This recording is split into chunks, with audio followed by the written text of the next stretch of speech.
Sean Earshot. Okay, Sean, you're outside here at the Department of Justice today, a lone protester or supporter. Tell us your story.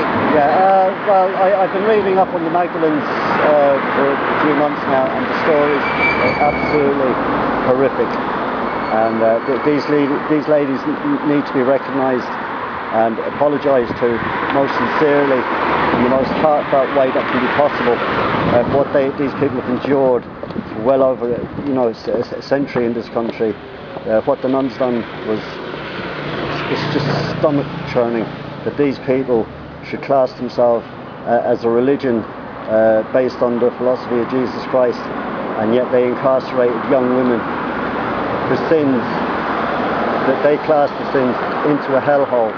And many of them remain there for the rest of their lives, just for maybe having a child out of wedlock, or even been raped. There was no sympathy; they were just put straight in. And what's sad, another sad part of this is that the church, the state, and the government all profited from this. And it's totally wrong. They've covered up the Ryan report. They're covering up all the reports. The RAPO report's coming out shortly. It's supposed to come out shortly. They're now going to have to delay that, and all it is delay tactics. The Irish people, and more so the Magdalene ladies, need justice. And justice is the only thing that's going to really bring healing to the Irish people for what's happened here in Ireland. What form do you think that justice should take? Well, it certainly needs an apology.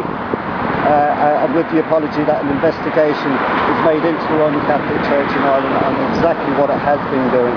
At the moment we have the CPS investigating its own church, and it's totally wrong. The Department of Justice should have an international criminal investigation in Ireland. I think that's been backed up by the Court of Human Rights as well. Yeah, quite recently, yeah.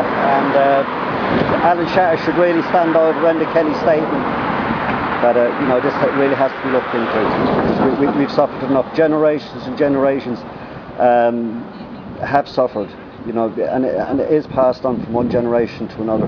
And there's many people who carry the pain in this country. We've all suffered at the end of the day. Okay, look, thanks so much for talking. Fair play to you. It is some story, isn't it? I heard Mary on the radio back Kenny one day. Just brutal. Is that guy Stephen? Is he the guy who made the documentary? He made the documentary. Yeah, I thought it was him. All right. Yeah. It doesn't really go far enough, it highlights more or less like the lady that was going through the tunnel. Oh yeah. I mean, the Nazis wouldn't have thought of that. Do you know? I know, it's brutal. It's just a horrible story. It's always. And the worst part. They've been fighting for justice for so long, haven't they? And totally ignored, because they know they profited too from all of this. And they want that, keep that under wraps. So this has gone on since the formation of the state. See, all the legislation used at that time to put children into institutions.